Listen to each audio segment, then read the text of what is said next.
Hello everyone. आज हम discuss करेंगे एम्प्लॉई कंपनसेशन एक्ट 1923 में अपॉइंटमेंट ऑफ कमिश्नर।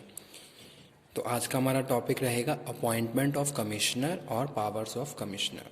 तो ये टॉपिक हम कवर अप कर रहे हैं हमारे यूनिट सेकंड, जिसमें हम डिस्कस कर रहे हैं employee compensation act 1923।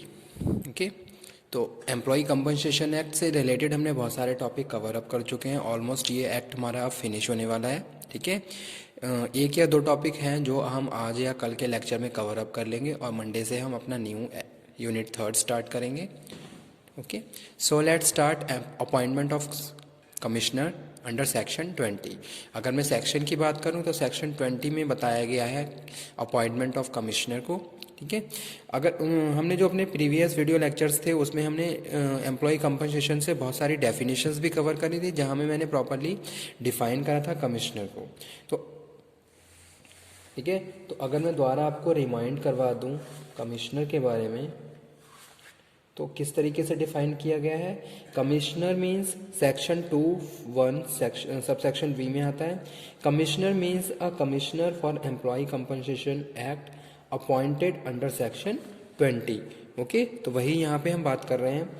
For the administration of the act there is a provision, okay, there is a provision for the appointment of commissioner. The commissioner are to be appointed by the state government. तो यहाँ पे हम बात कर रहे हैं किसकी, appointment of commissioner की, जिसे हम अंडर सेक्शन 20 अपॉइंट करते हैं। For the administration of the act there is a provision of the appointment of commissioner. The commissioner are to be appointed by the state government। यानी कि जो भी state government है वो क्या है, कमिश्नर को अपॉइंट करती है for the practices and the provisions which are related to compensation act and ensure all the things are going proper in the factories और द ऑर्गेनाइजेशन। तो यहाँ पे हम किसकी बात कर रहे हैं, कमिश्नर की। ठीक है, यानी कि स्टेट गवर्नमेंट अपॉइंट करती है। अभी नेक्स्ट है पावर्स ऑफ कमिश्नर। तो कमिश्नर की पावर कौन कौन सी हैं ये हम यहाँ पे डिस्कस कर रहे हैं। तो यहाँ पे लिखा हुआ है पावर्स के बारे में, जैसे 1 बाय 1 में एक्सप्लेन करता जा रहा हूँ और साथ में मैंने सेक्शन भी मेंशन कर दिए हैं।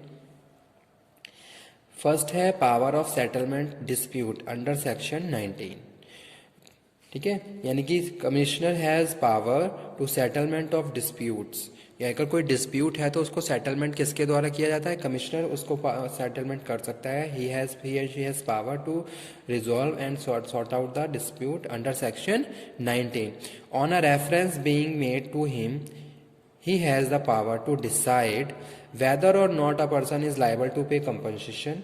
ओके, कमिश्नर डिसाइड करेगा अगर जैसे कि सपोज एम्प्लॉय वर्कमैन या फिर एम्प्लॉयर में कोई भी प्रॉब्लम, कोई डिस्प्यूट हो गया है, तो उसको सॉर्ट आउट करने के लिए, डिसीजन मेकिंग के लिए कमिश्नर के पास पावर है, वो उसको रिजॉल्व कर सकता है और उसमें वो डिसाइड करेगा whether or not a person is liable to pay compensation. जो भी लायबल पर्सन है, ठीक है, उसकी लाइबिलिटी है या कंपनसेशन की या नहीं, ये डिसीजन कमिश्नर के द्वारा लिया जाएगा। Whether a person injured is or is not an employee. Okay, person की इंजरी के बारे में और ड्यूरिंग एम्प्लॉयमेंट जो भी केसेस हुए हैं उसकी analysis. The nature of extend disablement, यानी कि जो भी डिसेबलमेंट है उसका नेचर। जैसे कि हमने बात करी थी कि भाई कोई भी एक इंडिविजुअल या कोई वर्कमैन ड्यूरिंग एम्प्लॉयमेंट उसके कोई इंजरी हो गई, अब इंजरी होने के बाद उसका जो पार्शियल डिसेबलमेंट है या टोटल डिसेबलमेंट है उसका चेकअप यानी एक तरीके से वेरिफिकेशन किसके द्वारा किया जाएगा, कमिश्नर के द्वारा।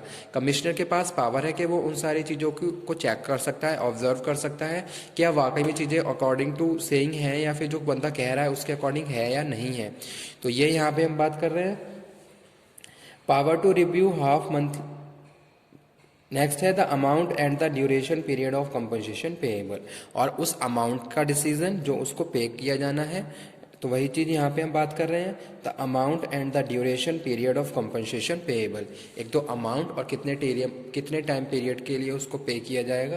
तो ये यहाँ पे हम बात कर रहे हैं power of commissioner. First, power of settlement dispute, यानी कि कोई भी डिस्प्यूट है वर्कमैन और एम्प्लॉयर के बीच, चाहे वो कंपनसेशन से रिलेटेड हो, चाहे वो किसी इंजरी से, डिसीज से रिलेटेड हो, तो वो सारी चीज़ें कमिश्नर के पास पावर है कि वो उन सारी चीज़ों को ऑब्जर्व कर सकता है, चेक कर सकता है, एनालाइज वेरीफाई कर सकता है। ठीक है। सेकंड हम बात कर रहे हैं power to review half monthly payment, section 6A।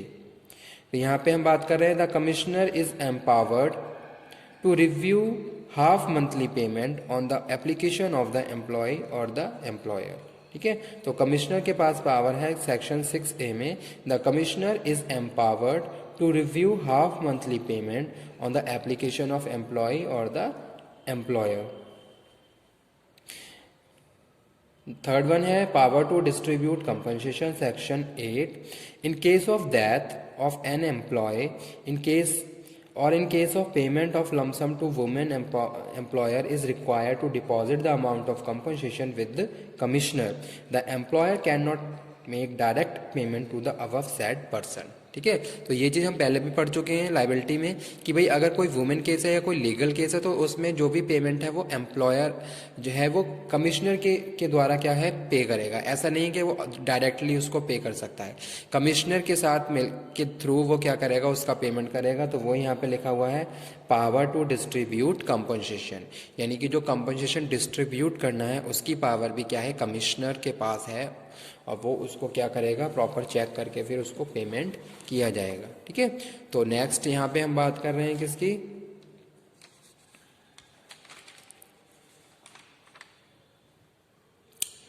Power to require settle statement from employer in case of fatal accident, section 10A। Okay, where the commissioner receive information about a fatal accident, he may require the employer to submit a statement in the prescribed form within 30 days regarding the circumstances leading to the death of the employee and whether the admit his liability to pay compensation। ठीक है, तो यहाँ पे हम बात कर रहे हैं स्टेटमेंट की, जो भी डेथ के केस में क्या है एम्प्लॉयर के द्वारा दिया जाना चाहिए within the 30 days to the commissioner. तो वो यहाँ पे पावर है, कमिश्नर क्या कर सकता है इन सारी चीज़ों के लिए नोटिस जारी कर सकता है, एम्प्लॉयर को कन्वे कर सकता है कि भाई अगर कोई इस तरीके का केस है तो आपको क्या करना है with in given time period में आपको क्या है रिटन स्टेटमेंट लिख के देना है। नेक्स्ट वन है power of public servant, section 20। Every commissioner shall be deemed to be a public servant within the meaning of the Indian penal code 1860। ठीक है, तो एज अ पब्लिक सर्वेंट यहाँ पे हम बात कर रहे हैं। नेक्स्ट वन है power to transfer matter pending before him, section 21। Where a commissioner is satisfied that any matter pending before him can he more conveniently deal with by any other commissioner in that state or any other state, he may with the permission of the state government transfer such matter for any report thereon its disposal. However, permission of the state government shall not be necessary if the parties of the proceeding agree to the transfer। ठीक है, तो यहाँ पे क्या है, यहाँ पे हम पावर की बात कर रहे हैं कि भाई कमिश्नर के पास पावर है कि उससे आने से पहले जो भी केसेस हैं वो उनको ट्रांसफर भी कर सकता है या वो उनको खुद भी रिजॉल्व कर सकता है।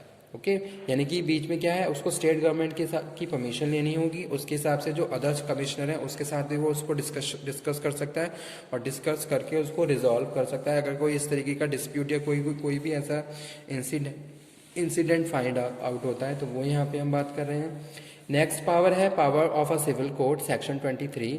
The commissioner has all the powers of the civil code under the code of civil procedure 1908 for the purpose of taking evidence of the oath, enforcing the attendance of the witness, compelling with the production of document and material objects. Okay, again commissioner shall be deemed to be a civil code of the purpose of section, commissioner को हम as a civil code deem करेंगे। यहाँ पे purpose of the section 195 and the code of the criminal procedure 1978।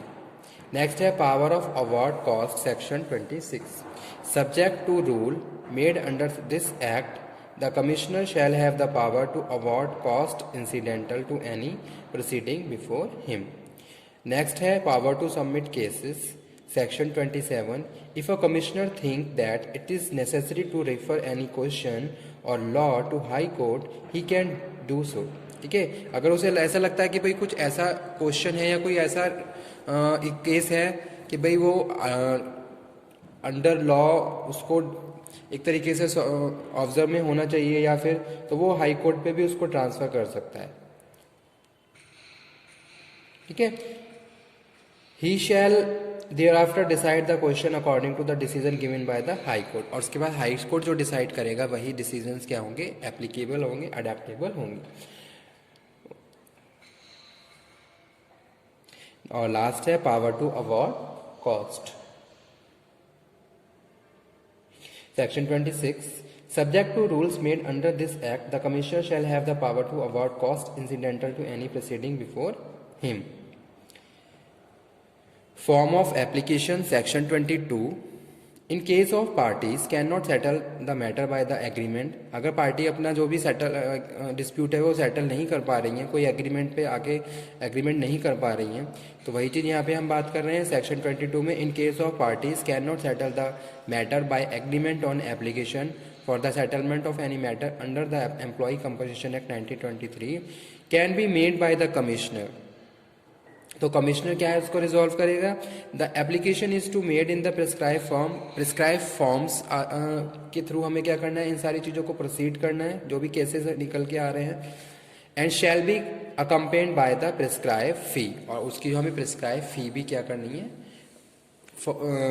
यानी कि जो payment है वो भी हमें करना है। जैसे कि मैं वर्कमैन हूँ, मुझे कोई भी प्रॉब्लम है, ठीक है, कंपनसेशन से रिलेटेड, तो मैं क्या करूँगा, उसके लिए एक एप्लीकेशन प्रिस्क्राइब फॉर्म फिलअप करूँगा और जो फ़ी है वो भी पे करूँगा, ताकि उस केस को कमिश्नर के द्वारा क्या है फिर ऑब्जर्व किया जाए, और उसके बाद जो भी डिसीजन निकल के आते हैं वो हमारे लिए क्या होंगे, एक्सेप्टेबल होंगे। ठीक है, तो इस तरीके से यहाँ पे हम बात कर रहे हैं फॉर्म ऑफ एप्लीकेशन, यानी कि जो भी प्रोसीजर है, जो भी मेथड है, उसमें जो भी हम बात कर रहे हैं कि भाई एक प्रिस्क्राइब फॉर्म्स आपको फिल करने पड़ेंगे, उसके लिए कुछ फ़ी भी आपको डिपॉजिट करनी होगी, तब जाके फाइनली आप क्या कर सकते हो, अपने केसेस को आगे बढ़ा सकते हो। उसके बाद जो कमिश्नर है वो क्या करेगा, उन सारी चीज़ों का जो भी आपके प्रॉब्लम्स हैं उनको वेरीफाई करेगा और उसके बाद जाके एक सॉल्यूशन फाइंड आउट करेगा। ठीक है, तो ये यहाँ पे हम बात कर रहे थे।